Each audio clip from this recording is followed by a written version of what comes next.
Hi guys. I have 10 best werewolf stories for my friends.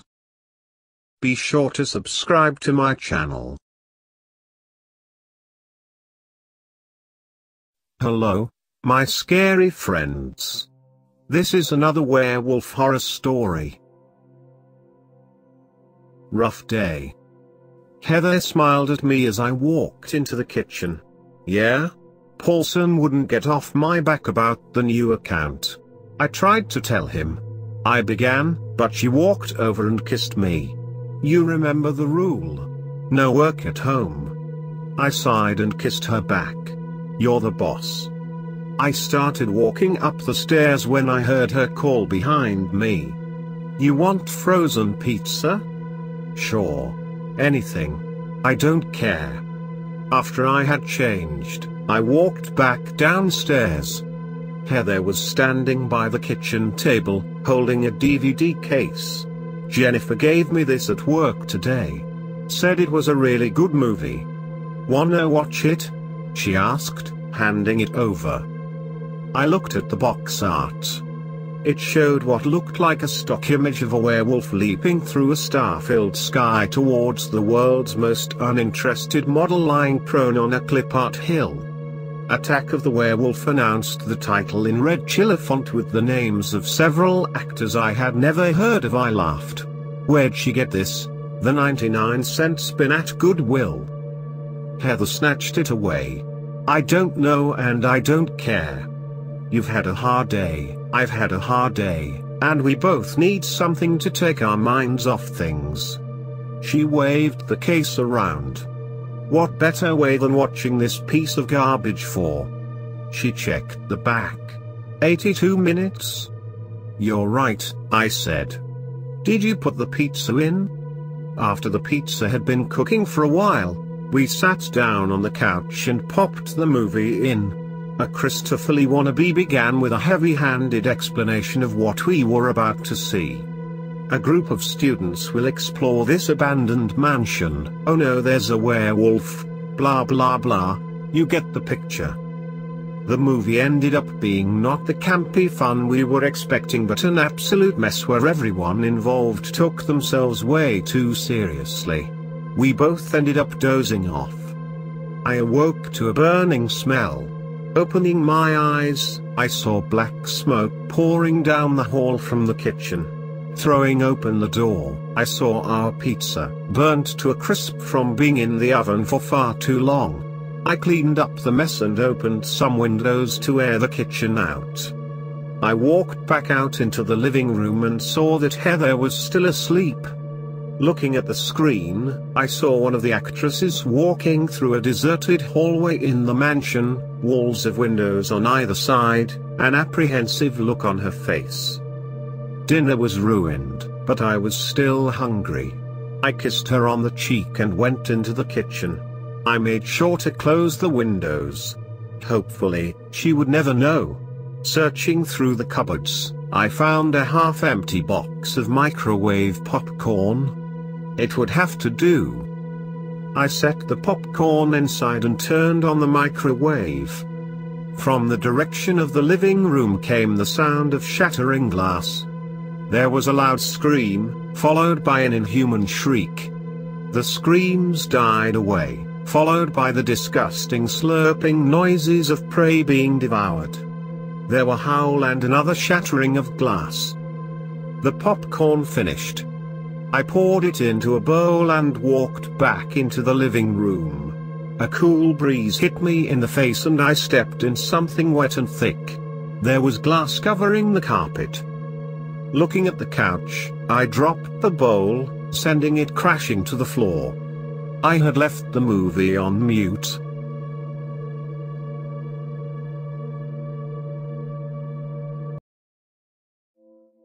From a very early age, I was always told to lock my bedroom door. It was for my own safety, my foster mother would say. This woman seemed so frightened that I deemed it unwise to question her pleas. My nightly routine consisted of brushing my teeth, gargling, spitting, whispering good night, and spinning the heavy latch into place. Hearing that satisfying echo of steel gave me a profound sense of security. Before skipping off to bed, I would watch the blurry vision of Mother through the door window. Sometimes I would outline a heart in the foggy glass and spot my mother's thoughtful frown. That blurry outline of a face watched me until I fell asleep. In the morning I would turn on my reading light and dive into the adventures of Tommy and Sick Boy. The story was the same every time, two boys exploring a pirate's cove and eventually fighting against Black Eye's gang of bandits in order to rescue a beautiful princess and unearth a vast supply of hidden treasure. I loved how the story never changed. I could always rely on Tommy shooting Black Eye in the heart, Sick Boy kissing the princess, and the gang stumbling upon where X marks the spot. Then Mother would open the door and say, "It's safe to come out now, Isabella." One day my mother was taken by a man in a dark uniform. Her arms reached for me, but I was so distant. The man reeked of sweat and his mouth never stopped chewing. They kept asking me if I was okay, like I had been injured. I only responded with one question: where is my mother? They kept asking silly questions. Did my foster mother ever abuse me in any way? Was I exposed to any violence in the household? How long did she keep me in a confined space? How many this? How many that? I just wanted to see my mother. The men in uniform only scratched their beards and offered me water. They treated me horribly. This is what Tommy and Sick Boy felt like when they were captured. Afraid and vulnerable. The questioning stopped. When it came time to sleep, I requested that I sleep in one of those barred rooms they keep for bad people. I needed it for protection. It was not safe to not have a lock on my bedroom door. The scary men refused. Instead, I was brought to another foster home. Blue and red lights danced in the late night air. I kicked and screamed as they dragged me out of the back seat. A woman greeted the men and she took my hand. This hand wasn't the mother's hand, but it was warm and gentle. I agreed to stay. This woman made me fresh chocolate chip cookies. She let me stay up late watching cartoons. She spoke very softly, gentle, like an angel. She braided my hair. Described in blushing detail how gorgeous I was. She read me bedtime stories. Stories filled with adventure, just like the storybook I had, A Mother's Place. Best of all, I finally had brothers and sisters, a dream come true. I couldn't wait to tell Mother when I saw her again. And just like every night, I locked my bedroom door. A small flick of the wrist. A satisfying click and I was safe from all danger. I slept for a very long time. A peaceful, deep, and dreamless sleep. I awoke, to my surprise, looking up at the sky. I should have been afraid because I had no idea of where I was, but I was happy. Snow covered my skin, but I wasn't cold.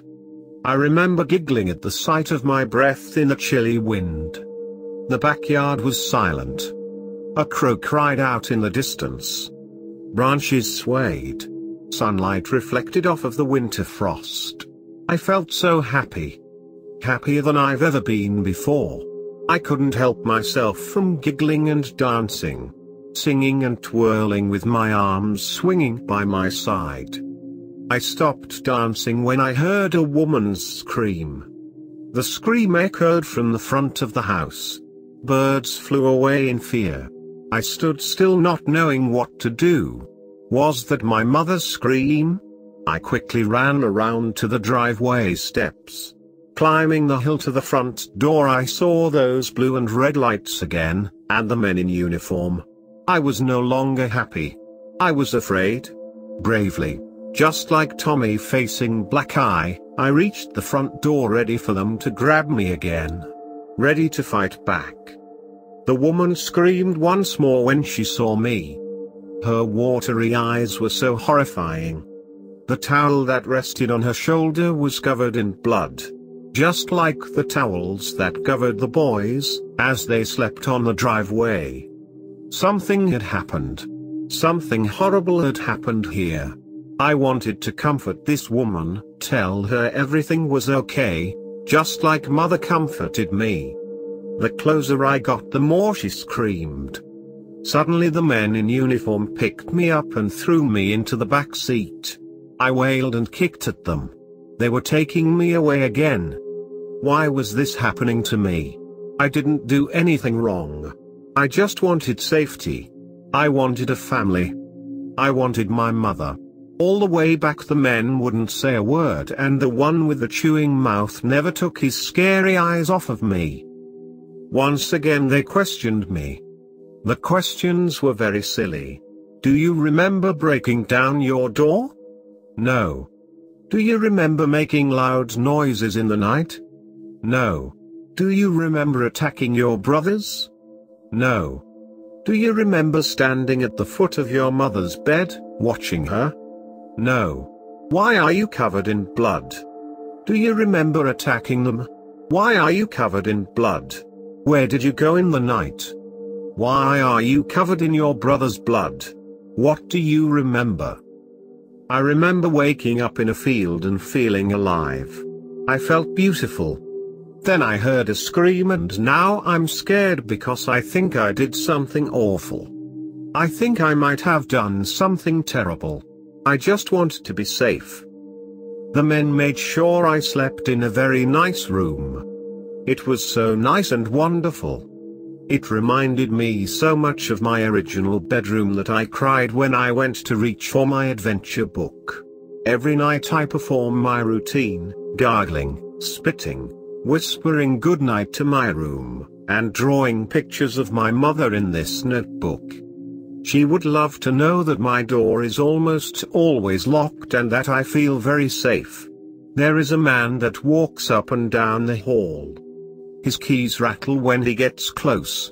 I can see a shadow of his face in the door window, and he watches me until I fall asleep.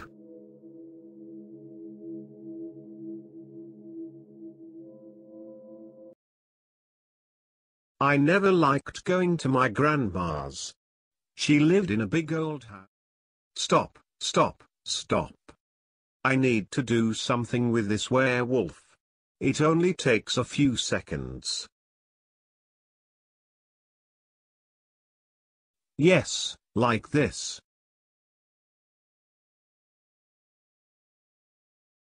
I think it is much better than the previous one.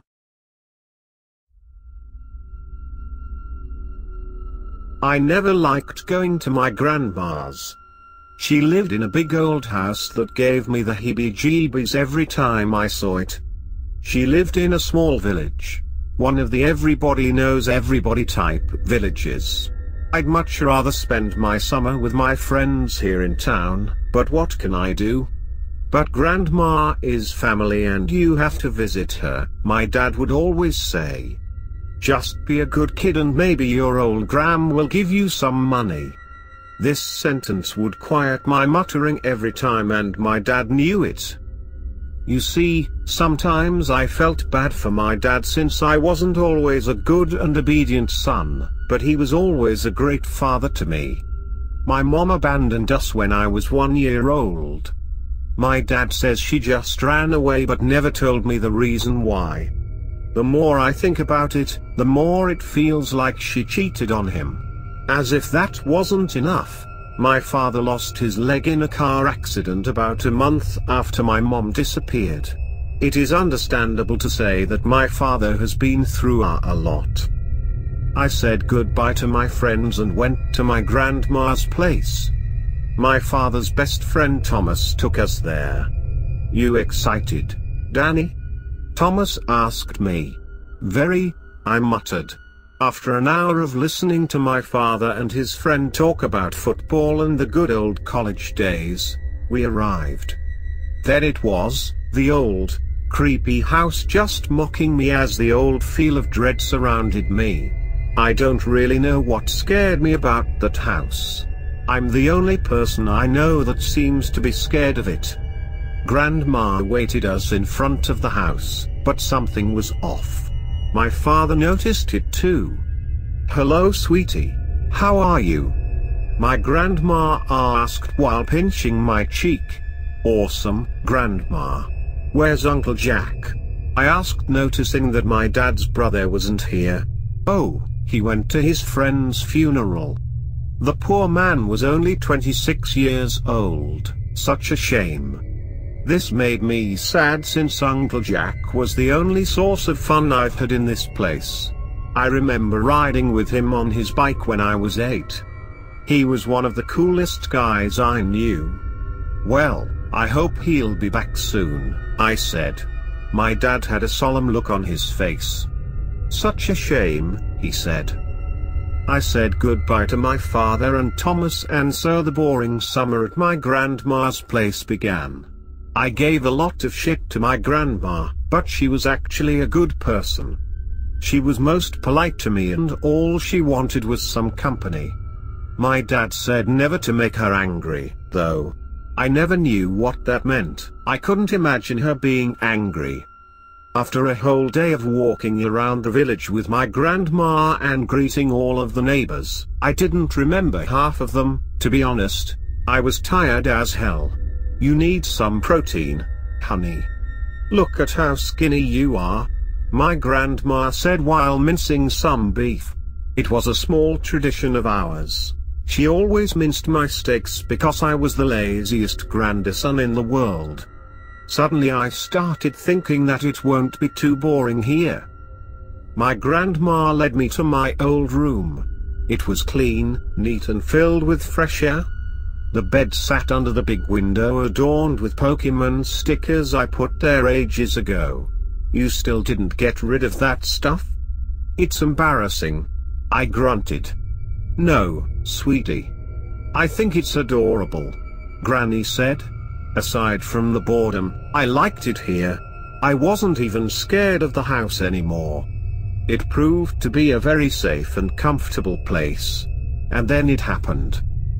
A loud banging sound woke me up in the dead of night. I stood up and just stood still listening to the ominous banging. I knew that Grandma wasn't producing the mysterious sound since she went to sleep very early and she never wakes up in the middle of the night. I looked out of my window and there I saw it. There was a wolf standing in my grandma's front yard staring directly at me. I quickly went back to bed and closed my eyes, hoping I'd fall asleep as fast as possible. I've seen enough horror movies to realize what's happening. It was a werewolf and it's prying on me and my grandma. I woke up to the soft sound of knocking on my door. "Wake up, sunshine," Grandma said. I made my way down to the kitchen and saw eggs, bacon and orange juice at the table. "My favorite." I asked Grandma about the banging noise last night. "I didn't hear anything, sweetie. Maybe you dreamt it." Of course, she didn't hear it. I forgot that she was a heavy sleeper. After I ate my breakfast, I went to the fridge to get some more orange juice, and I dropped the glass when I opened the fridge. In the fridge sat a brain on a plate. That's right, a brain. "What's wrong, honey?" my grandma asked. "What is this?" I asked. I was creeped out since I've never seen a brain outside of TV. "Oh, the old Mrs. Hannon brought me her pig's brain. She never liked eating them, but she didn't want to waste them either, so she always brings them to me," she explained. "Whatever. That's gross, Grandma," I whispered. "You city kids have no idea," she muttered. I spent my whole day outside exploring the village. It always reminded me of the Shire in The Lord of the Rings. Life was simpler here and people didn't rely on technology as I did. They enjoyed living here. There was a small hill rising above the village and the view was breathtaking once you make your way to the top. On one side you can see the village and on the other, you can see a big lake surrounded by the woods and occasional lake houses. I sat on the top of the hill enjoying the view and fantasizing about living in a lake house when a female voice brought me back to reality. "Hey, are you new here?" the girl asked me. "I've never seen you here before." "I'm Hannah." "No, I'm visiting my grandma. My name's Danny, nice to meet you," I said while shaking her hand. "Cool. So, how old are you?" "I'm 12, I said. "How about you?" "I'm 13, she said while sticking out her tongue. "Dang it," I said while making a funny frown. She laughed. It didn't take a long time for me to notice that Hannah was stunning. Her blonde hair fell over her blue eyes that looked like they could see my soul. She had a slim figure and was slightly taller than me. The thing about her that blew me away was her smile. It was impossible to be sad when she smiled. She was my dream girl. I fell in love for the first time that day.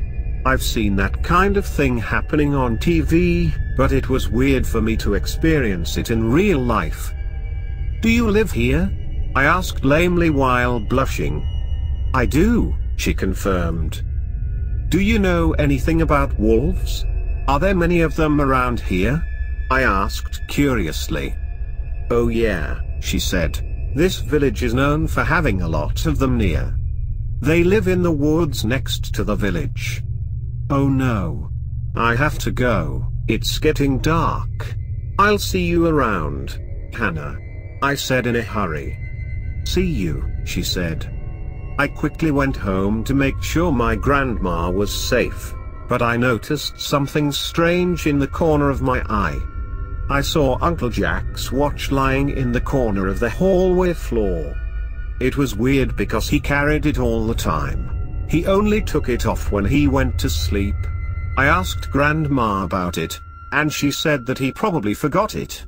He was in a hurry because of the funeral anyway.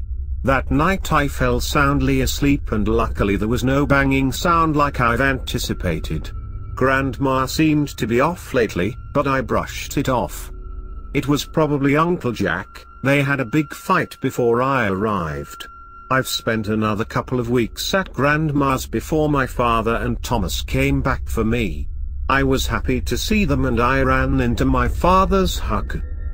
"Hey buddy, I missed you," he said. "Johnny was a good boy," my grandma said. "Wait, what? Who's Johnny?" "Mom, his name is Danny," my father said with a confusing look on his face. Grandma said she's sorry and that she mixes those two names often. I was sad not to see Uncle Jack this summer, but I figured he probably needed some time off since his friend died. I was also sad about leaving Hannah there. Maybe I'll see her again someday. I came back to the town and had some fun before school started. Some months later, my dad said that Grandma was showing signs of dementia and that we'll have to put her in a home. I was shocked to hear that since she used to be healthier than most of the people that were her age. A few months later Grandma died. Cause: variant Creutzfeldt-Jakob disease. Also known as the human version of the mad cow disease.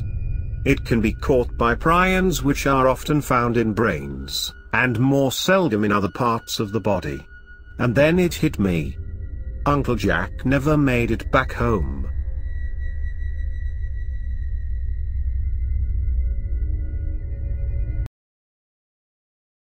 Hello, friends.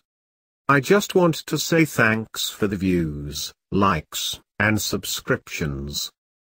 Now I will go and leave everyone with this werewolf.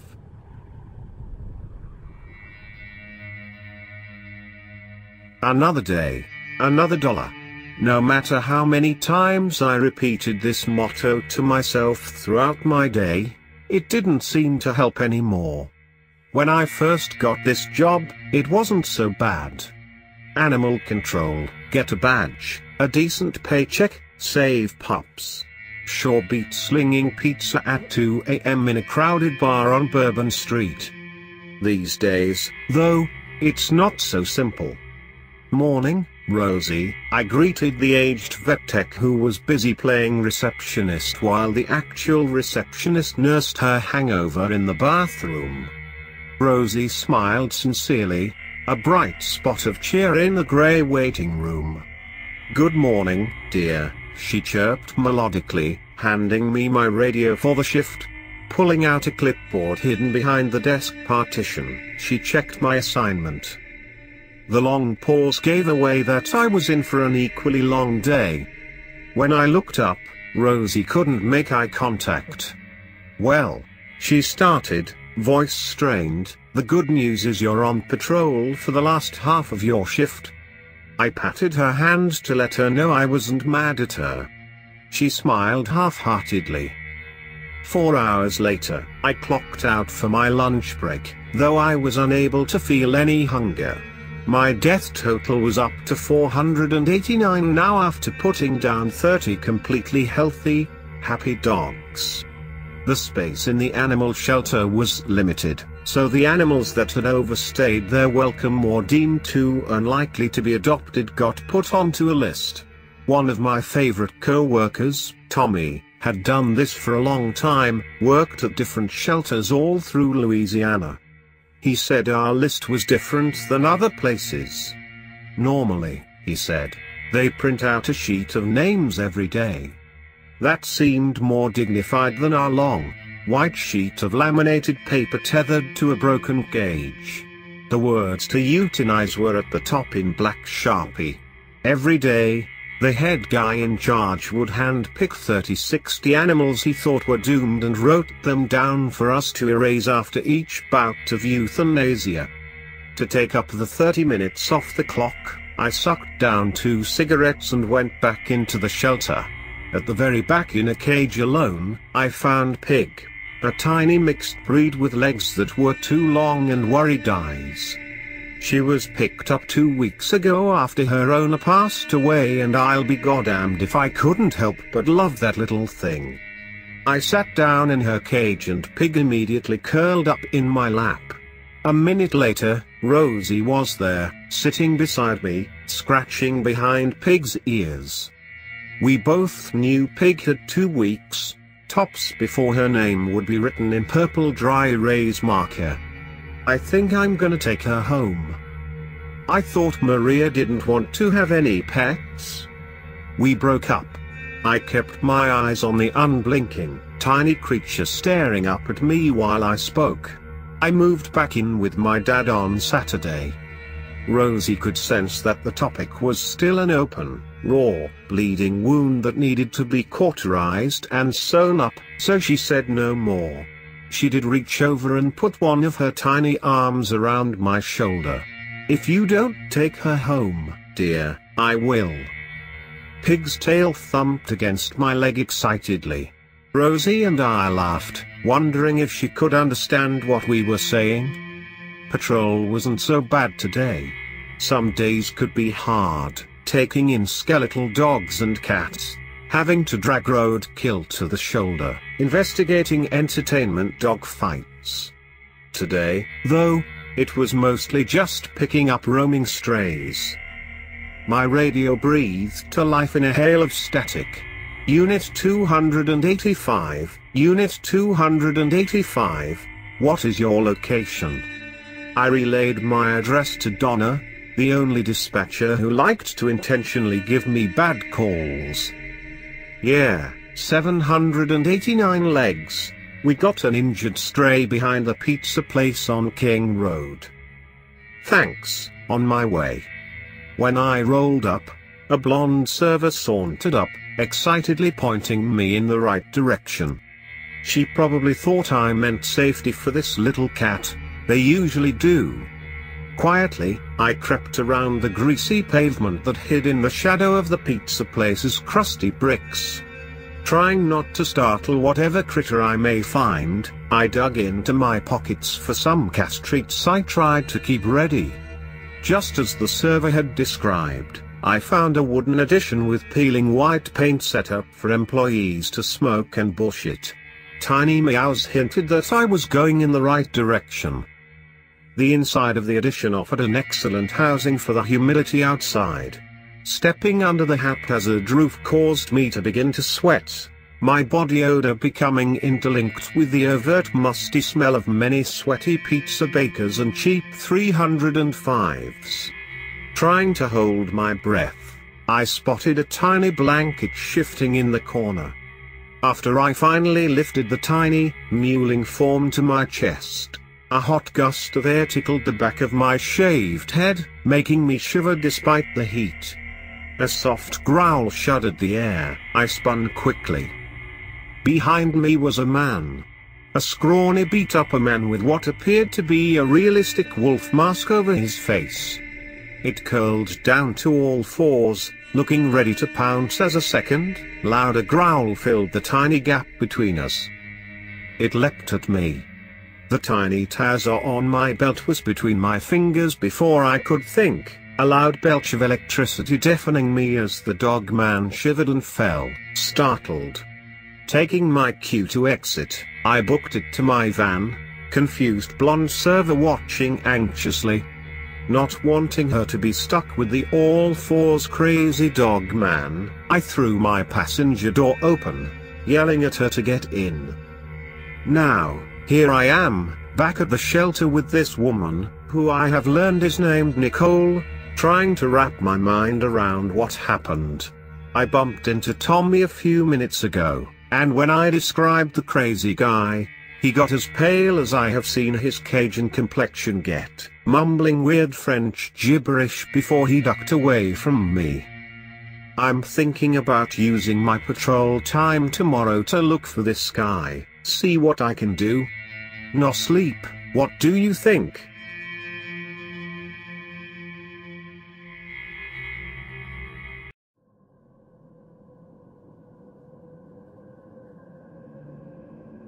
Hello, werewolf.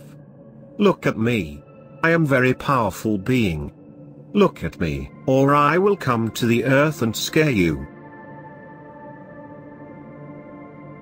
My neighbor was recently diagnosed with a disease that causes him to go into long periods of sleep on a set schedule. He said he couldn't for the life of him read his doctor's handwriting for the name of it. Otherwise, he would have given me the name to research ways to help him through it. Anyways, he came over to my house 3 weeks ago and asked me to feed and watch his pets over the weekend, which was his scheduled extended rest periods during his recovery. I agreed, and he offered to pay me $20 after each weekend and told me I could sleep in the guest room if I needed to. He gave me the rundown of everything to do around the house. When to feed the dogs, when to feed his cat, and when to take the dogs out. Where the litter box was, in case he didn't clean it before his weekend cycle, and where all of the pots and pans were if I decided to cook while spending time there. He showed me the rest of the house and showed me where his room was. He said not to disturb him, as it could mess with his recovery process if he wakes up in one of his rest cycles. The first week went great. His dogs got used to me very quickly, and his cat warmed up to me on the first day that I was there. I let the dogs out, fed the cat while they were outside, then fed the dogs when they came back in. The litter box was clean, which was a relief. I decided to even stay the night since his house was actually pretty nice. After a pretty uneventful evening, I went to lay down in the guest room. After a while of laying down, I decided to get up and walk around, realizing I tried to go to sleep too early, even though it was well past 11, my usual time of going to sleep for work in the morning. Walking around the house for a bit, I decided it would just be best to lay down for the rest of the night. Walking back to the guest room, I heard a loud thump from somewhere in the house but just brushed it off, with one of his dogs trotting past me into the guest room. The rest of the weekend went by without any other disturbances. On Monday, after I got home from work, he paid me and told me it would be another 3 weekends, and that he could grab stuff from the grocery store for me for over the weekend if I wanted him to. I gave him a small list of foods, and he said he'd get them for me. The second weekend was different, to say the least. Everything was going great at first. I fed his pets and cleaned up around the house for the first day, and decided to stay the night there again, and for the most part, it went great. That was until I passed by my neighbor's room. As I passed by, I could hear very light dragging coming from the other side of the door, like someone was walking around and trying to be quiet, but not picking their feet up. "Jay?" I whispered from the other side of the door, hoping it was him, trying to find his way in the dark. I instantly regretted it and heard the shuffling move to the door slowly. I pressed my ear to the door, but all I could hear was faint but labored breathing. I decided to just go back to the guest room and didn't sleep the whole night. I just kept the door locked and tried to pass the time until the morning. The third weekend and the most recent one is why I'm writing this. Getting to his house, things didn't seem right.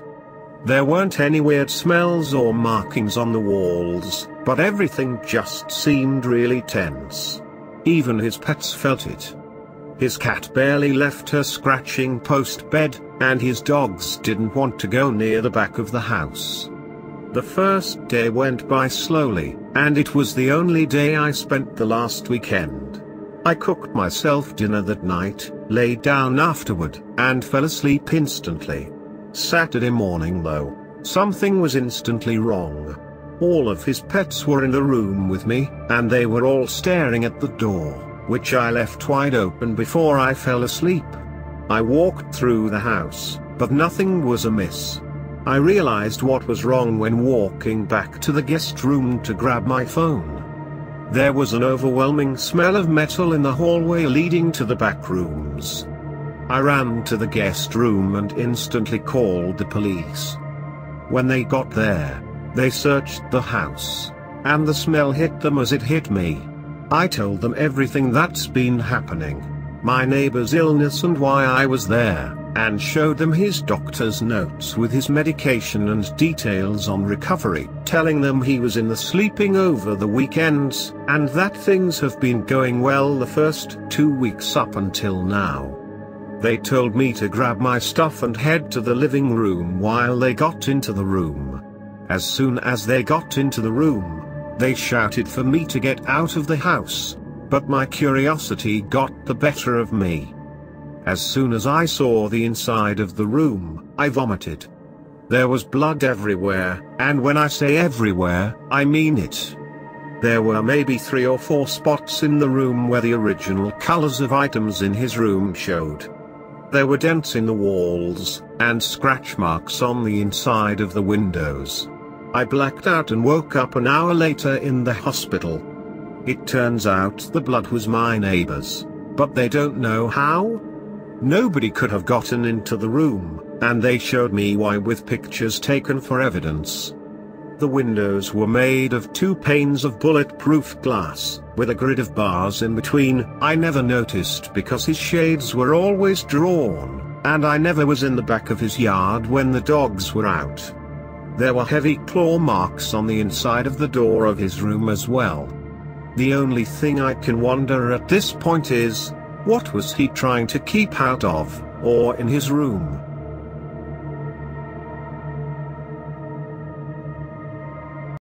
Hello, my friends.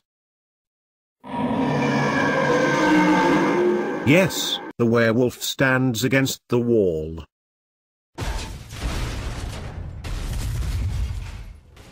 I can't hear static normally anymore. I tense up now.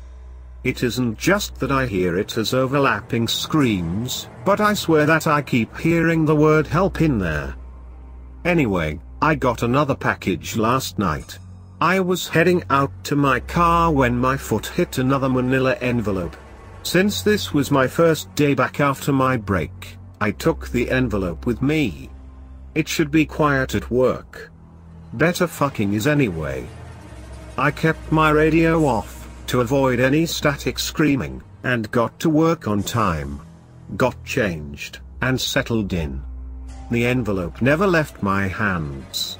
Another 5 grand, and what looks to be a haphazard collection of pages, with a bloody handprint on the top page. One of them is a cover letter for lack of a better term. Hello again. This is from a case I worked on that was not given to the police. It is a missing person case. Due to client confidentiality, I cannot give the name to you. But this is another oddity. Looking at the Journal of Miscellaneous Paper, I look at the symbols on the front. It looked like kanji had rough sex hieroglyphics then vomited all over it. The Rosetta Stone would be easier to decipher. I put it to the side, and start to read. My name is Keith, and I don't know where I am. I had always loved the paranormal, but now since I entered this house, I am in fear of it. My cell phone is dead and I have no idea how long I have been trapped. When I first entered this hellhole, I was excited, as it was one of those something jumped at me empty homes. Never should have come alone. Anyway, I found this piece of paper and a pencil. This room, which I think is some sort of dining area, seems to have enough light for me to write this. Something is in here, I can feel it isn't the right way to describe it. It is like in those open world rebounds per game games, where if you have somewhere marked on a map, the player can see the indicator on the compass. It is like that. Except this thing is hunting me. The page stops there. The writing gets a bit shaky at the end. Don't know much about the various types of paper in the world. This looks like it should crumble or be less sturdy. I turn to the next page. Keith here. That thing has been whispering to me again. The things it describes as horrifying. It would be like a gazelle hearing everything the lion will do to it when it gets caught. Every vivid detail. I would piss myself, but I don't think I have any fluid left to do that anymore. I can't remember when I last ate, drank or slept. I think I have been in here for over a week. But my cell phone died in the first hour of exploration. I tried drawing a map, but I am not very good. Flipping this page over, I can see a very crude map of a 2-story house. Nothing is concretely labeled. Everything has a question mark next to it, if not 2 or 3 different room types. Bedroom, bathroom, kitchen, laundry, dining room, altar room. Some scratched out and new ones written in the space. This makes no sense. It is like that house in that Stephen King novel that kept growing in size. It seems Keith is an observant person, going by the next few pages. He has stated on a page that he is leaving this page in a particular room. Maybe he was able to solve the mapping conundrum. Fuck. I tried to leave pages in the rooms I visit, but when I went back, the rooms were different again, and the pages were fucking gone.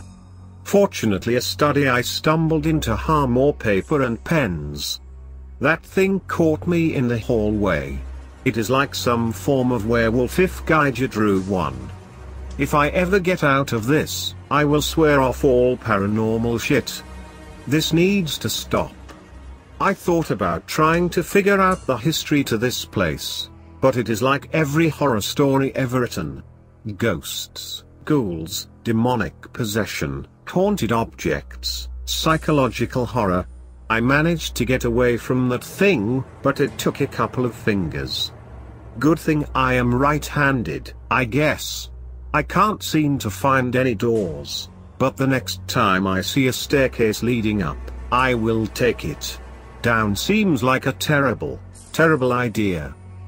The writing seems steadier. Maybe Keith used a desk to write on this time. But I get a slight nagging feeling like something is watching me. Probably just one of the security cameras. Hopefully anyway. How big is this shitbox? I lost count how many flights of fucking stairs I just climbed. I am in some sort of basement now, I think. A nail on the stairwell ripped into my arm, and now it hurts to move it. I am so tired, but I can feel it closer now. It tells me how good I taste and how I make it hungrier for more, and my stomach seems to growl in agreement. This house. I never noticed it before, hindsight and all that, but it never felt right. When I stepped into its boundary, there was no noise. Not white noise, or animals and stuff like that. Just hollow. Empty. I wish The paper is ripped. Nothing further on this piece of paper. As I put it to the side, I feel something chuckle. Like sitting in a car with the bass cranked all the way up. It is an unnerving sensation, to say the least. Then I remember something. Keith mentioned an altar room earlier, didn't he? I flick through the pages, but I can't find the passage. But I am sure he did. Damn. Anyway, I pick up the next page. When I find you, little morsel, my fangs shall rend. This page goes on for some time, and while I work in a morgue and have seen shit, I am not going to transcribe this to the internet. Who knows who will? Where did that page fucking go? I had it in my goddamn hand. How could it fucking disappear? There aren't many pages left, and I promised I would get this out onto the internet. If I ever make it out of this, I will apologize to my parents for being a dick of a kid. I will be a better big brother and a nice boyfriend. I will be attentive to those around me and endeavor to make sure no one else falls prey to this nightmare. I have seen other journals in this place. I was in the 30-somethingth library when I glanced at a journal of scrap paper on the desk. A woman named Hannah was stuck here too. No, not a woman. A girl. 7 years old, and that monster toyed with her too. Pretended to be a good dog, and slept with her to protect her, until it presumably ate her. I can hear that thing out there. It whispers how much he enjoys playing with it. I don't know why it won't just end it, but I can see it now. Sitting like a dog at the door to this library. It is smiling at me. I only have stumps on my hands and feet now, but I will go over these journals because I think it will torment me further by just sitting at the only exit to this room. Keith's writing is neater. More composed. No shaking or anything. But stumps. How long has this poor bastard been stuck in that hell? I am going to end this soon. I have gone through dozens of journals, all people who have experienced all that I have. The attacks, the hunger, the thirst, their wandering through corridors that won't end, or the too many rooms for a 2-story building. People of all ages, genders, social status. Nothing is spared this monster's tyranny. Each journal has a different theory about what that thing is. The only constant throughout the journals. That nightmarish werewolf thing. Cursed by God, blessed by Satan, an alien life form left on this planet to kill everything, missing partner of 682. A wolf that got twisted by druids, other ones I am too tired to recite. But this theory seems new, from what I can tell. This is a literal hellhound, sitting at the spot where Lucifer struck the ground when he was kicked out of heaven. Wrong. The thing chuckles. A chuckle that sounds like a living animal in a grinder. Looking up, above the thing I will let consume me soon, I can see a digital clock. With the date as well. 8.5 months. That is how long I have been trapped here. I shall walk myself over to this hellhound, and allow it to consume me now. I just wish for it to end. I am stunned. 8.5 months. In that living nightmare. I pray to whatever God that the souls of those poor people get some peace. Flipping the page over to the rest, I see a letter, typed. This is a case I worked last year. It is one of many private cases I have worked, but one of the few truly terrifying ones. The people that hired me weren't his family, but his friends and his fiancée. His family was killed in a car accident a couple of weeks after he disappeared. No one survived. His fiancée wanted to hire a buyer to look into his case, in fear the police might let it go on the back burner. They showed me the forums he frequented, and I pieced it together with some outside help. I found the address where he went. Took 2 months to find it, as it was. Well, you will see it in the photographs. I took a photo of the journal and the house. But after reading this, and getting that nagging hunted feeling, I couldn't bring myself to inflict that nightmare upon his fiancée. By all accounts and records, he was a good man. You were chosen for this literally at random. I am sorry for this, but I hope you persevere and help get this word out. I try to ignore that feeling of being watched out of my mind. Putting that letter aside, I look at the 2 photographs. One is of the journal on the ground. The other is of a fucking doghouse. Flipping over the photographs, I see a note of the back of the one of the journal. Hopefully, my new master will play with me for just as long. The message on the back of the doghouse photo reads: Brief history. House seen as haunted, gets demolished. Doghouse gets rebuilt next day. No one can figure it out. Rumors of screams heard at night, but no one could fit inside.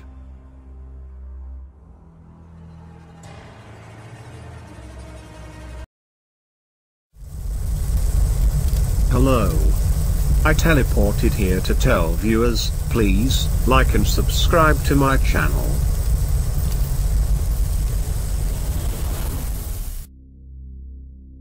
I grew up in a small town in Idaho. Like any other small town, partying was the only thing for younger people like myself to do on the weekends.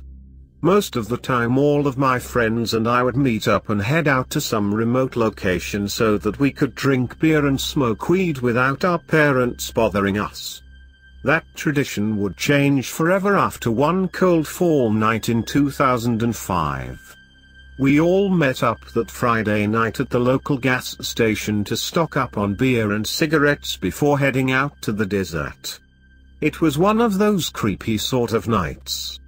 The trees had just finished shedding most of their leaves and the bare branches slightly swaying with the wind made me uneasy. Those kinds of things always freaked me out. I remember telling myself to stop being such a pussy.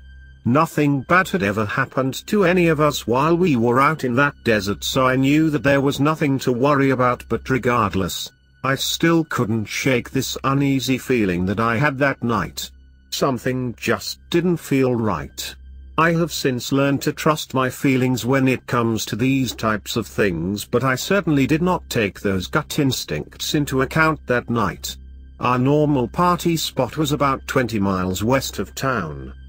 We would take the highway and then turn off on a small dirt road. We would follow that road until we came to a little canyon. Most of the area was relatively flat, so this little canyon made the perfect place to start a fire without anyone being able to see it from the highway. We started a bonfire with pallets as usual and sat around the fire drinking and talking. Several hours had passed and many people were starting to head home. It was around 2 o'clock in the morning. My friend Sarah and I weren't ready to head home for the night, so we decided to take a little drive out to Harrison Lake. The lake was about 10 miles further down the highway. It was a small body of water that wasn't good for anything other than catching the occasional small fish and swimming with the girls in the summertime. It was also a good place to park and talk. As we approached the small country road that led to the lake, I couldn't help but notice that someone else was already there. I saw the dim flickering light of a campfire near the parking area. This was somewhat unusual because this place was normally deserted this time of year. I decided to keep heading down to the lake anyway, thinking that I probably knew the people. When I pulled up to the parking area, the fire was about 20 feet off the road in a small field.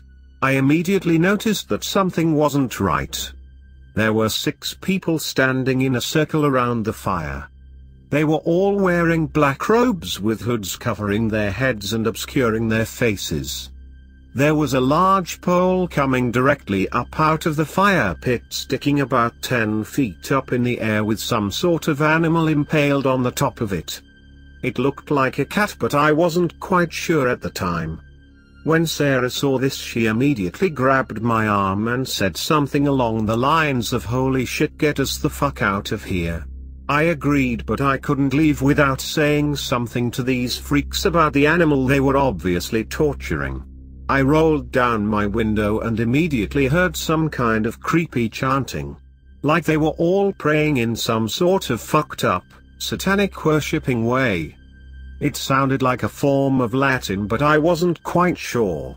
I looked directly at all 6 of them and yelled out my window, "We are going to report all of you freaks to the cops for torturing that goddamn cat." That was a mistake that I will regret for the rest of my entire life. One of the robed freaks immediately snapped its head in our direction and make the most god-awful growling noise. It sounded like a combination of a lion's roar and an old lady screaming. I immediately felt the hair on the back of my neck stand straight up. I slammed the car into drive and took off as fast as I could. At the same time, I saw this person or creature, whatever the hell it was, throw off its robe and go down onto all 4s. It bolted down the road after us. I could see the moonlight shining off of its body in my rear view mirror as I sped down the road toward the highway. It looked like some sort of half-man, half-werewolf. This thing ran faster than anything I had ever seen. In about 10 seconds it was running next to my window as I sped down the road. I was probably going at least 50 miles per hour and this thing had no problem keeping up with me. It looked over at me and screamed, "You're ours now. You will never escape us," in the most awful sounding voice that I have ever heard. It had no face, just 2 red glowing eyes and blackness. I floored the pedal and was able to finally pull away from this thing. We made it to the highway and I didn't see anything behind us after that. The entire ride home was unbelievably uncomfortable. We were fucking freaked out beyond belief. Sarah asked me if I would stay at her house that night because her parents were out of town and she didn't want to be alone. I agreed 100%. I didn't want to drive home alone anyway after seeing what I saw at the lake. After about 15 minutes of very fast driving, I thought that we were probably in the clear by now. No one was following us and we were almost to Sarah's house. I had no clue that the nightmare we were experiencing was just beginning. We still had a long, terrifying night ahead of us.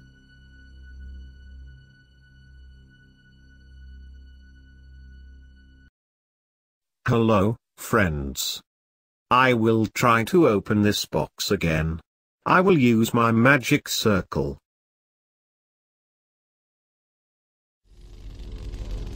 My mask protects me, but it is still painful. It's been a bitch learning how to type blind. I was never the best at typing before. The home row approach seemed lost on me, and I sort of invented my own way. I get the computer to read it to me, and if something sounds off, I change it. Anyway, that's just a bit of introduction, so if something is off, spelling etc., sorry, sometimes my friends or home care worker will look over things for me, but I don't want any of them reading this. It's only been half a year.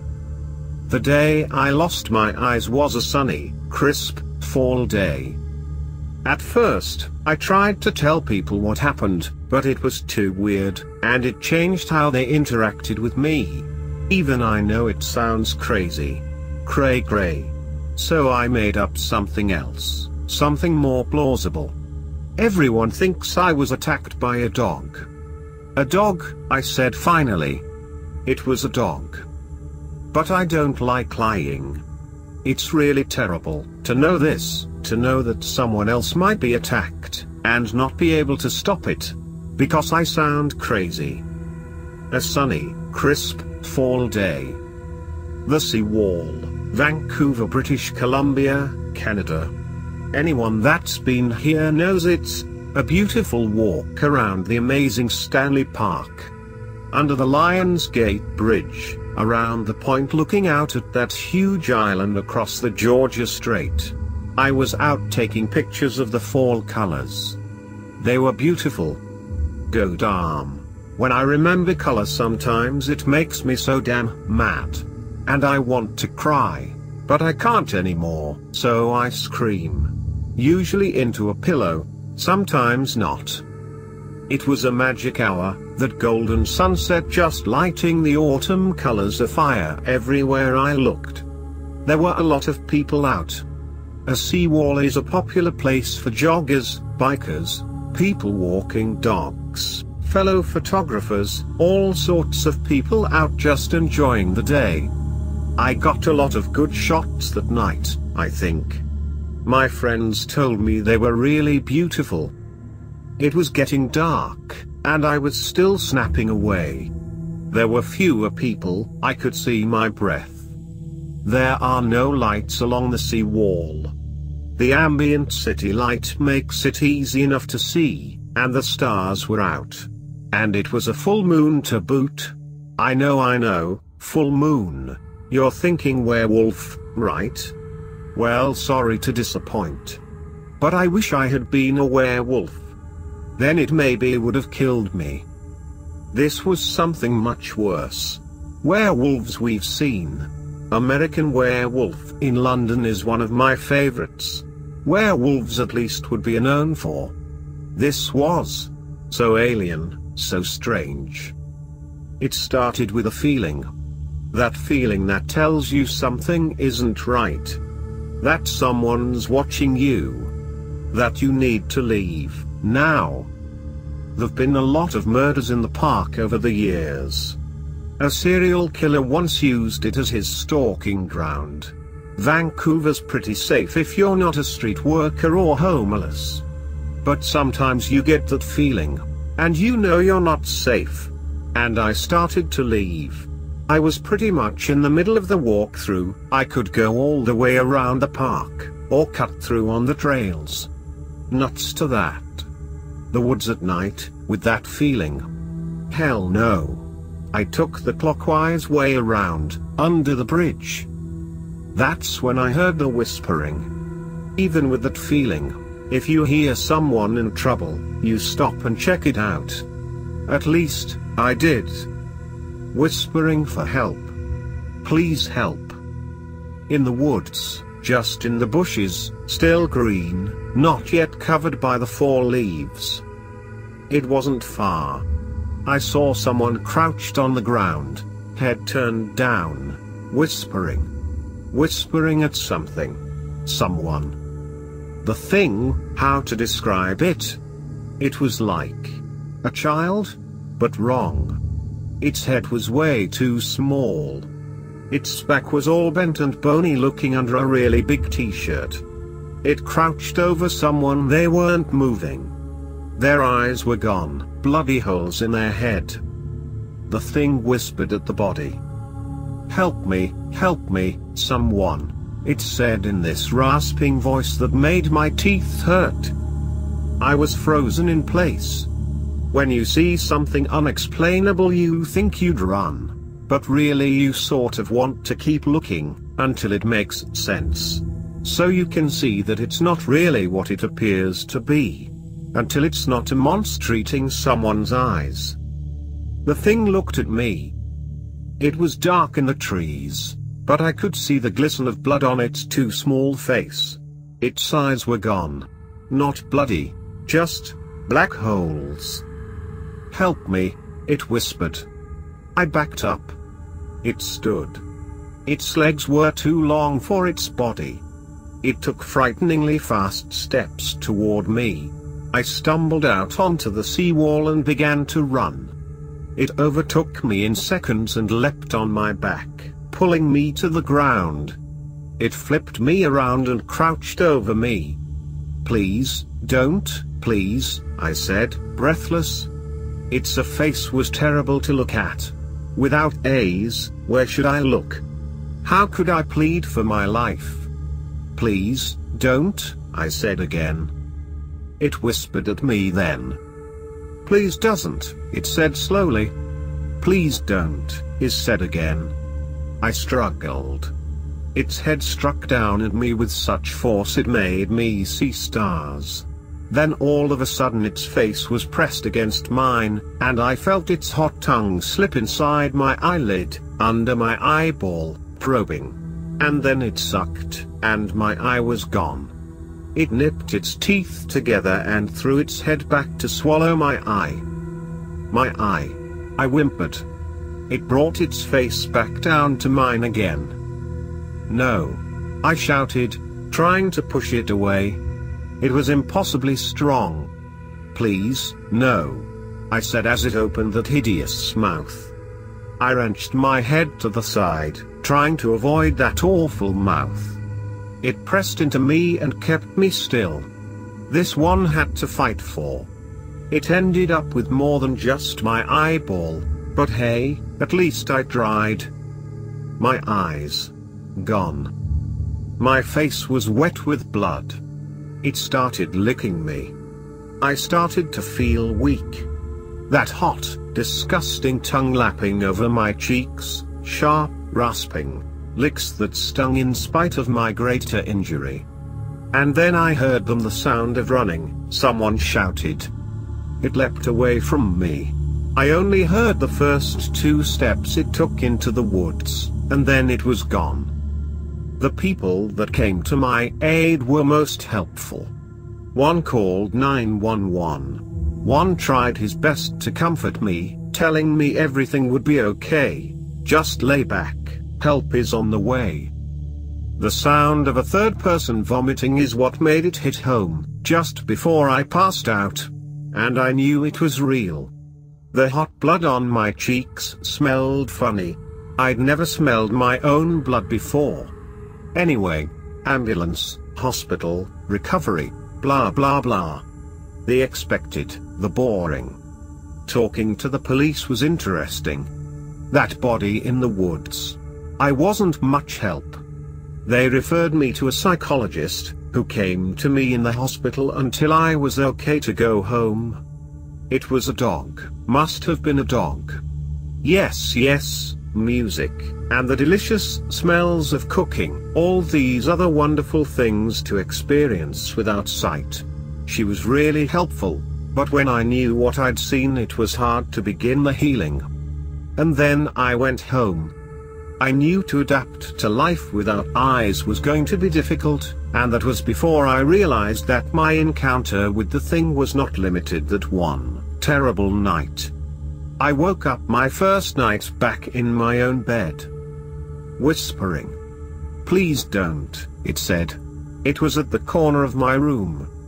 I'm not entirely sure about this part. See, no denying that I was attacked, and my eyes are gone. But this part, the part where sometimes I wake up in the night and hear it whispering, this part I don't know is real. I could be dreaming. I hope I'm dreaming. Because then, when I feel that awful tongue on my cheek, I can just tell myself I'm dreaming, and in the morning it will be all okay. But in the morning my cheek is raw. It hurts. I can't stop thinking about the whispering. "Please, don't," is all it ever says. I've leapt out of bed and tried to go after it before, but it's too quick. I always wind up back in bed, and it always comes back. Please, don't. My cheek is raw. Please don't.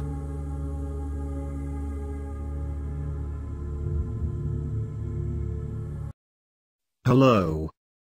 Now I use the magic stone to create a werewolf. Stone does not want to obey.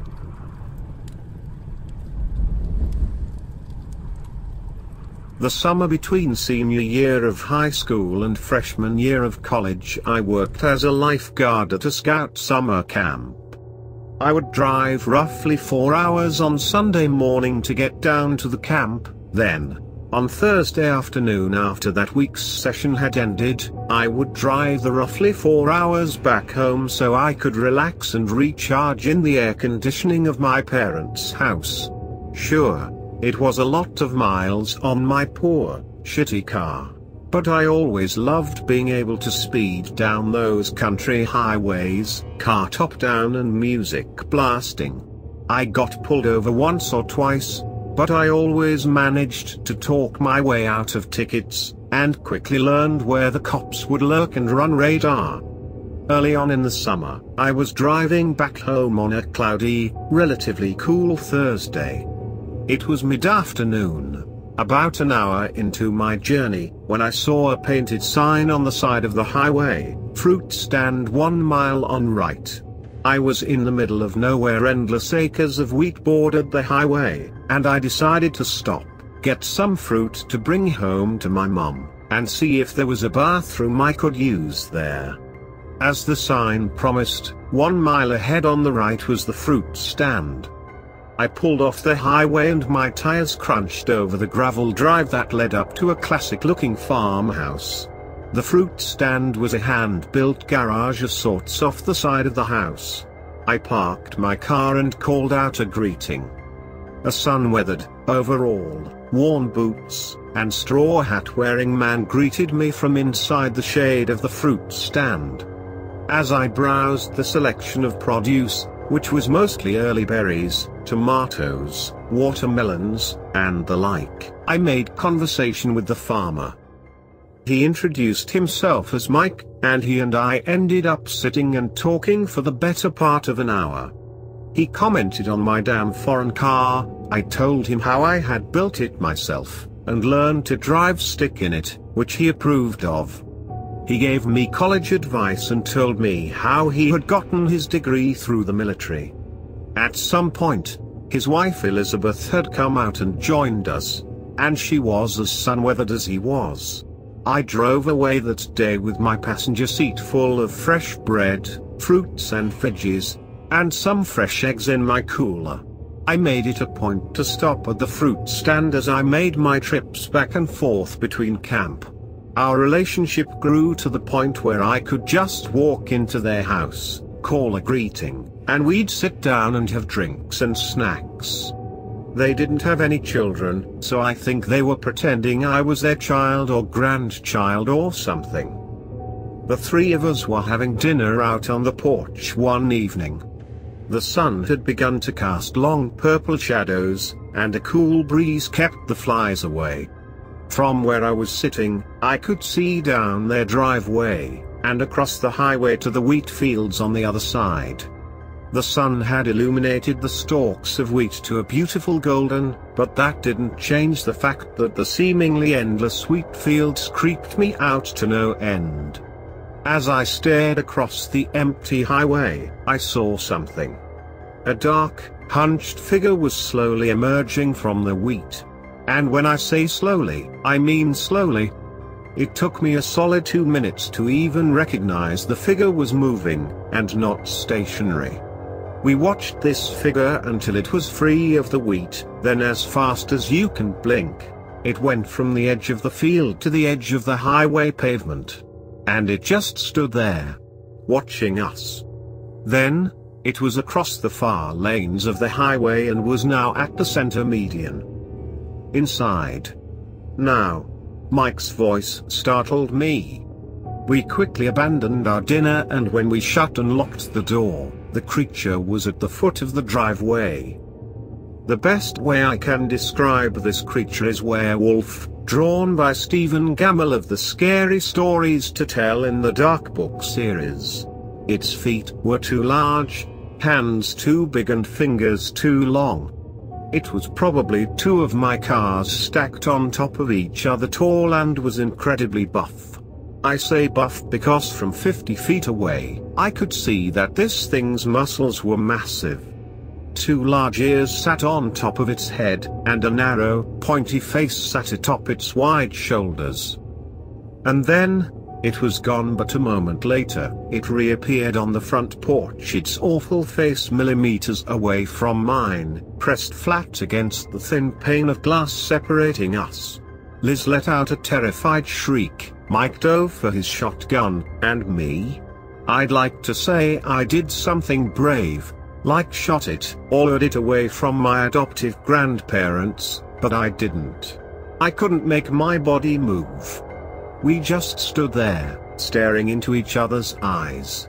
I saw things, horrible things. I don't have the words to describe: death, fires, destruction. I was a frightened rabbit in the jaws of the wolf.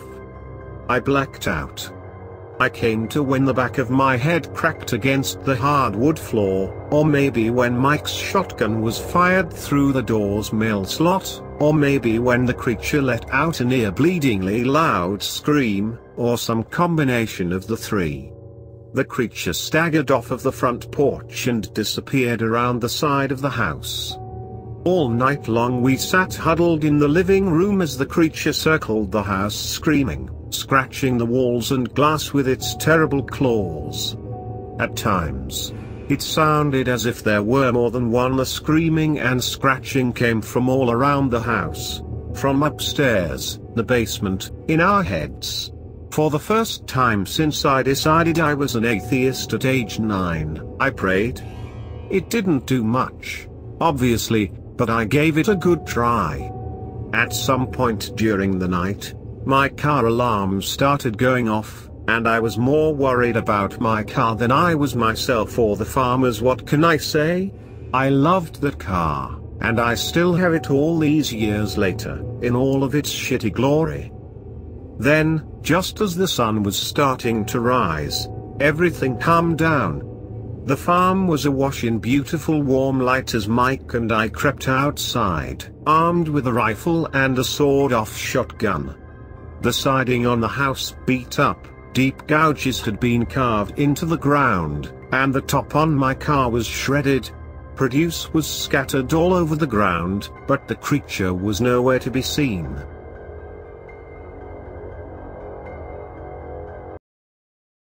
Hello, friends. If you like my video, please don't forget to like and subscribe. Until I start telling the story, I will smoke a cigar.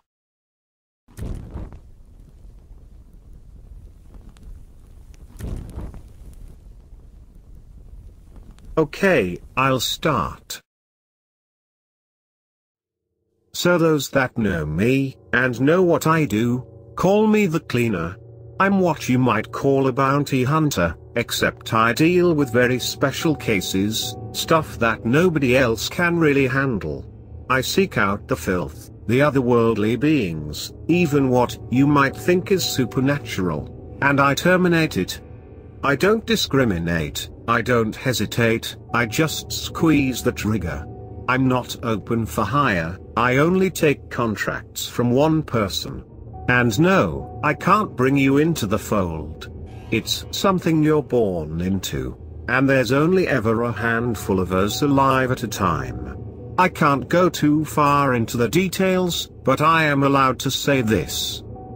It all starts with a slip of paper, usually an envelope in the mail. Sometimes though, in very rare cases, I will get a letter in person. I call her Star, she's not allowed to tell me her real name. And Star isn't her code name. Traditionally someone like her would just be called a messenger. Nothing else, that is all they are. I call her Star, though. She has a real bright personality, figured it fit. Now, I'm gonna share a story with you all. Now I'm not really a storyteller, so you'll have to forgive me if the format is weird. But I'll let you in on my life, peel back the curtain just a little. I had a case a few years back. Started like I said, with a knock at the door, which always gets my heart pumping. You see, we cleaners, we don't have friends, and we don't visit each other. So a knock at the door can only mean one thing: Star is there waiting with a special case. I unlocked the deadbolt, grabbed the cold doorknob, and slowly edged the door open. There was Star, as expected, greeting me with the huge smile she always had on. "Morning, Mr. Clean. How is ya doing?" she asked politely, moving her bangs out of her eyes.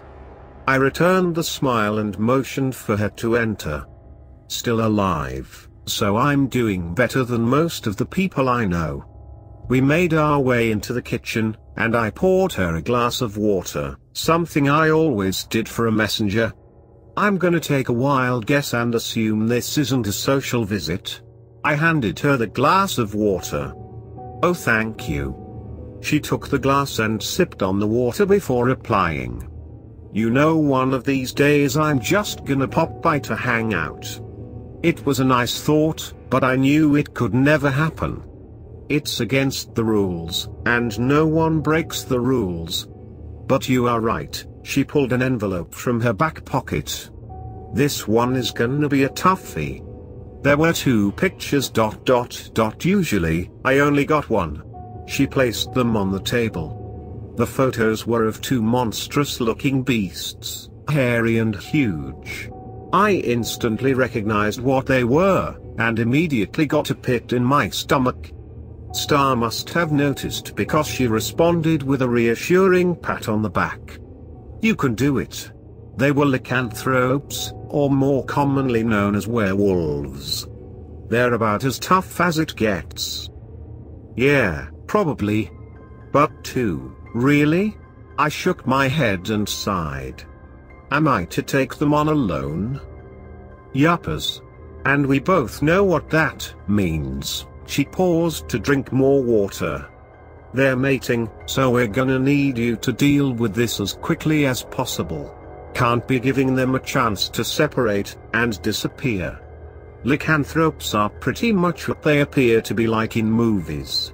Vicious, strong, fast, practically the perfect killing machine. However, in real life, they don't have any special weakness. They did the same way as everything else. And the best way to do it is blood loss. Explosives work well too, but that can tend to get messy and you might blow yourself up. I prefer to hit and run tactics. That's a problem when there's 2 though. You have to severely injure both of them before they have the chance to rip you to shreds. It is preferred to take them out before they have the chance to morph. You've got a 50-50 on that though. Normally you won't see 2 in the same place because they are very territorial. I groaned again. Fuck, alright. I'll do it. Give me 2 weeks tops. If I don't check in, I'm dead. Contact 2. If that happens, she can take over the case. I doubt it'll come to that. Star always confident in my abilities. You always come out on top, one way or another. I snickered. "Yeah? Well, just give me the details. The sooner I plan this suicide mission, the better." I was awarded a laugh from Star. "Yes, sir. So here what we got." So of course, I can't actually go into the details of the locations and the contacts we used in the area. All I can say is that the events went down in a town in the States. I'm sure the more curious of you will try to search for news reports and whatnot, but I promise you that you're not going to find anything.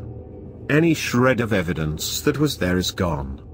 My family has been doing this for a very long time. We're a lot better at this than you are. You will find nothing. Now when a cleaner goes looking for information, there's really only one thing that can give you reliable facts: an imp. That's what we call them. They don't really have a name in the English language. They're half human, half I guess what you would call a demon. They're about as close to human as monsters can get. I know that may sound scary, but there's a reason we call them imps. They're small, weak, feeble creatures. The only thing they have going for them is their longevity, pretty much immortal. And only a handful of them is still living. So being that they pose no threat, we don't put them on the kill list. Imps are good for one thing, and one thing only, information gathering. Ins and outs, they know it all. And for a price, they'll tell you everything you need to know. So when I arrived at the small town, I arranged a meeting with the local imp, via my contacts. Naturally, he wanted to meet in a public place. The otherworldly aren't really trusting of us cleaners. It was the middle of the day when we met. I spotted him sitting on the bench, right in the middle of the park. To the average passerby, he might have just looked like a small odd-looking middle-aged man, not worth more than 2 looks. I instantly noted the signs, however. Pointed left ear, hunched posture, 1 red eye, and 1 blue. Imps all have the same disfigurements. They can easily blend in with contacts and whatnot though. You might have even met one before without knowing it. I plopped down next to him. Mind if we cut to the chase, imp? The imp grunted and turned to face me, his thick brows already furrowed. You're all the same, you're cleaners. Been dealing with you lot for over a century, always impatient. Never enough time to chat, eh? He sighed deeply, obviously not wanting to be there. I shrugged my shoulders. Sorry if I don't stop to ask you about the weather. I've got a job to do, and neither of us gets paid by the hour. Now tell me about the doggies. The imp looked at me, eyebrows still furrowed, notably displeased with my response. Well, treating them like dogs will definitely get you 6 feet under. I didn't respond, silently encouraging him to continue. There's 2 of them. They're young, early maybe mid-20s. They're gonna be strong, but you've got the upper hand with experience, I would think. He paused as a mother and her rather chubby kid passed by. 3 victims so far, but they were all human. So they won't be ready for something like you. He scratched his hairy chin and looked at me with his mismatched eyes. The female's name is Karen, the other Brandon. And where are Karen and Brandon staying? I inquired. There's a lodge in the woods, east all the way at the back. They're on private property. They stay there on the weekends. He rubbed his eyes and yawned. Are we done yet? I need a nap. Last question. Why haven't they been caught yet? There's a lot of missing people. The imp was quick to respond. They only take homeless people that won't be missed. And before I could ask anything else, he was up on his feet hobbling away. Good luck, cleaner. You're gonna need it. Can't say that I'll miss you if you die. He cackled as he walked away. Charming creatures. He was right, I'd need all their luck. Killing 1 werewolf is difficult, killing 2 approaches impossible. You have to plan, weigh the risks heavily and hope it all goes smooth. And it has to go smooth. Bearing that in mind, I rested up, got familiar with the terrain, and eventually I found myself hiking through the thickest parts of the forest a few days later. It was dark, not a single hint of moonlight was able to push its way through the thick canopy. I had decided that it would be better to take them out after daylight hours. By then, they would have their next victim already and the feast would already be underway. Werewolves are emotional creatures, so I could only hope they were caught up in the ritual. Pitiful that I had to let a civilian die in the process. Not all hunts are without collateral damage. I reassured myself. Took about half an hour of wading through the thick trees, before I started approaching a clearing. I could see the small cabin in the distance. At first glance, it was quite homely looking. wooden walls, a fireplace smoking, even a sign that said welcome. There was one thing that did break the illusion, however. The screams, the bone-chilling screams of a man whose flesh was being peeled from his bones. I could see him, laying on a table, arms and legs strapped down, a man and a woman standing over him. The man had a large blade and was slicing through his skin like it was butter. They were chanting in an old language, one that doesn't have a name. Their voices were ... guttural, and a deeper pitch than humans was possible of making. It was the mating ceremony. They play the victim alive, eat the skin, drain the blood into buckets, and then smear themselves in the blood. It was a sick and twisted ritual, and I didn't give them the chance to finish it. I looked down the iron sights of my rifle, picking my first target, the male, Brandon. The first shot ripped through the forest until it found its mark. The bullet tore through the man's chest, stopping his heart in an instant. Blood spattered on the ground as he slumped to his knees and fell to his face. Karen reacted almost instantaneously and dashed behind the trees to the right of the house. I expected that though. Werewolf reflexes were remarkable even when in human form. I already knew what would happen next. She would change ... become the monster I was sent to kill. The werewolf transformation is a slow, excruciatingly painful process. So I've heard at least. Bones grow and break to morph the body into a massive beast. Hair stabs through the skin creating roots where none existed before. Their teeth all fall out one by one and are replaced by vicious fangs. Finger and toenails are pushed out, and in their place, only sharp bones remain, twice as long, strong and sharp. Close quarter combat against them is, well, a terrible idea. Almost always fatal. I sighed and checked my surroundings. There were no signs of Karen. Maybe she. An abrupt inhuman screech tore through the forest. It was distant, but they were known for their ability to cover ground fast. Everything got quiet after that. Fuck. I could feel the tremor in my hand already. Her transformation was complete and I had just killed her lover. Again, they are very emotional creatures. Passionate about their very core. I emptied the chamber of my rifle and pushed another round in. It wasn't human anymore. Slowly I started making my towards the lodge, taking care to not make the slightest of sounds. I was inching my way to the ritual table. He helped me. I could hear the man croak out as I neared. They're going to kill me ... please help me. His voice was getting weaker. I looked over his bloody mess of a body, or, at least, what was left of it. You need to ... call an ambulance. His breathing was more labored now, wheezing as his lungs fought for oxygen. I rested my hand on his forehead. It's gonna be alright. Close your eyes, I'll take it from here. He tried to say something more but his eyes slowly drifted shut, and his breathing eventually stopped. It was as shit he was to die. I let my eyes trail down to the other dead man. Brandon, the lycanthrope. He was young. Brown hair, blue eyes, and a hole in his chest. On the surface level, you can't even tell that they aren't human. There's no giveaway like there is with the imps.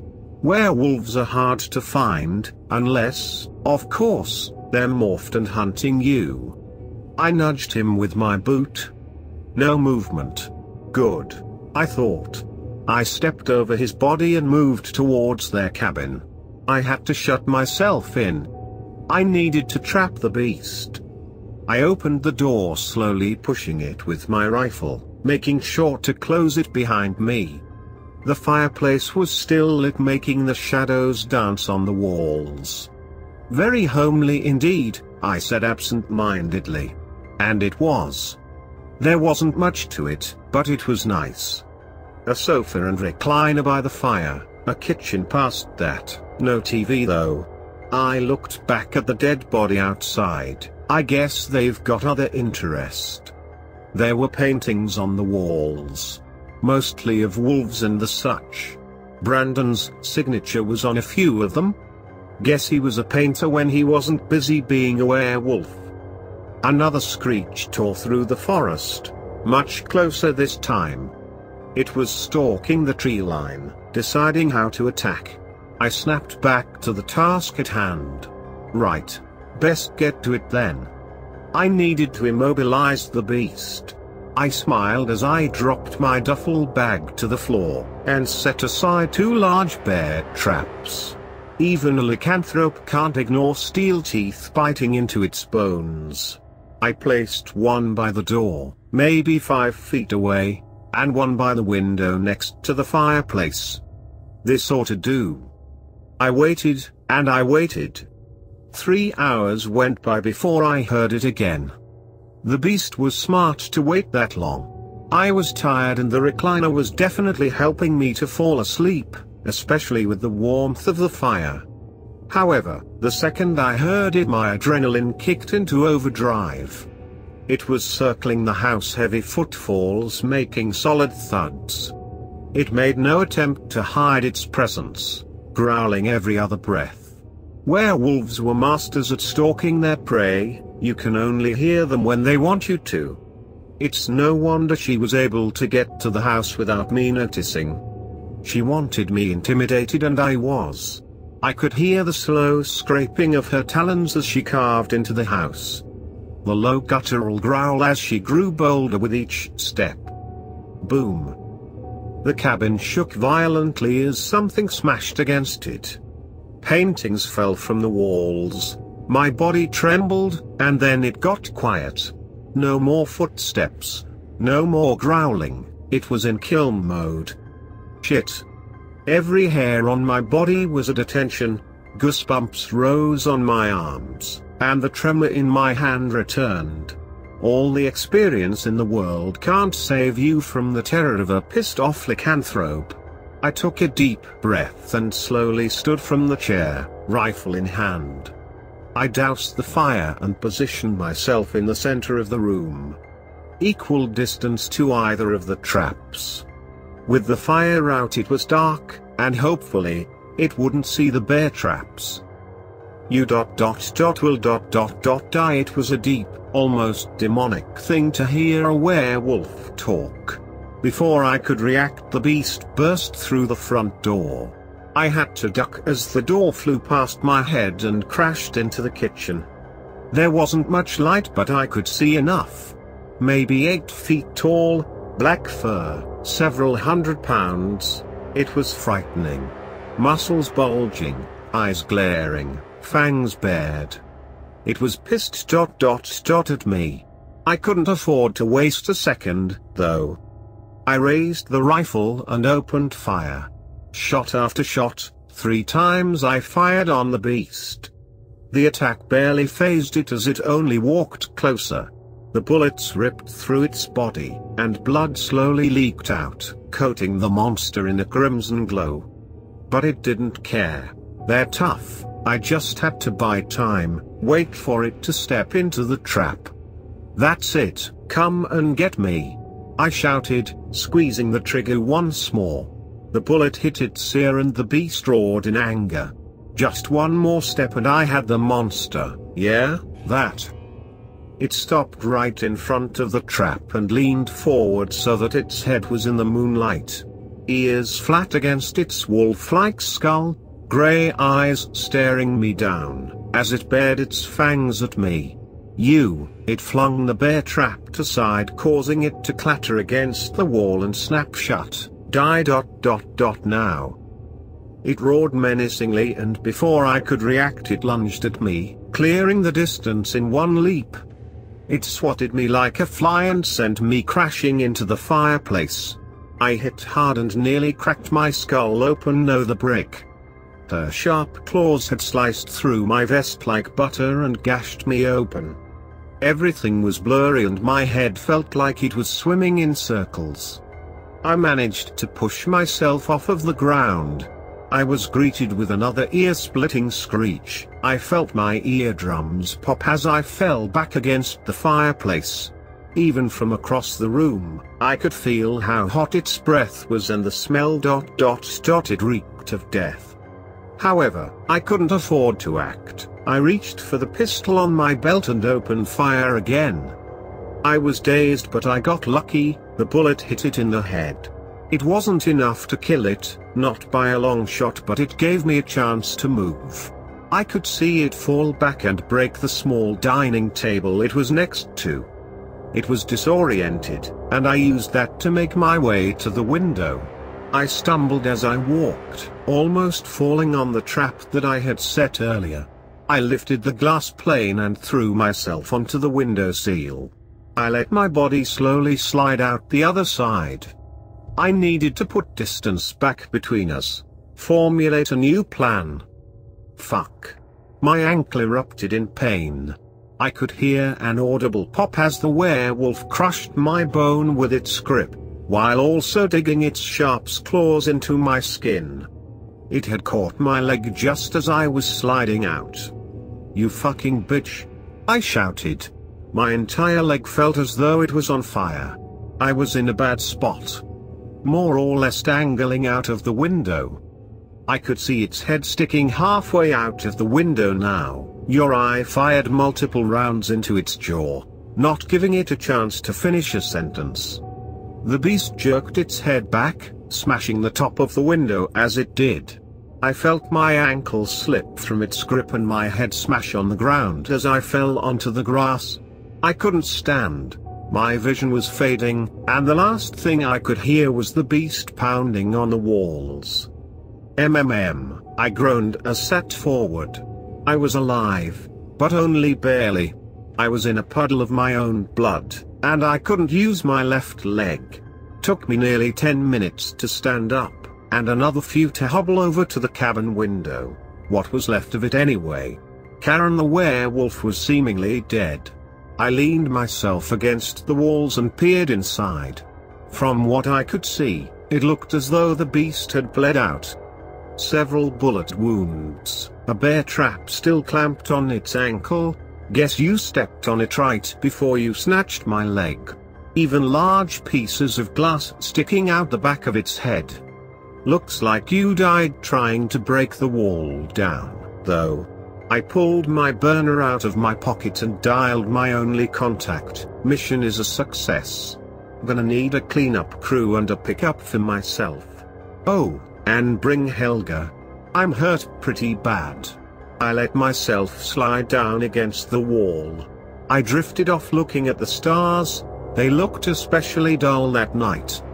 Took me a few days to wake up from that. Spent even longer in recovery, which doctors can only get you so far. That's the story for now though. You don't have to believe me, but I assure you, some of the legends of old are true. I might post again. I've got plenty to tell. For now, though, I've got business to attend to.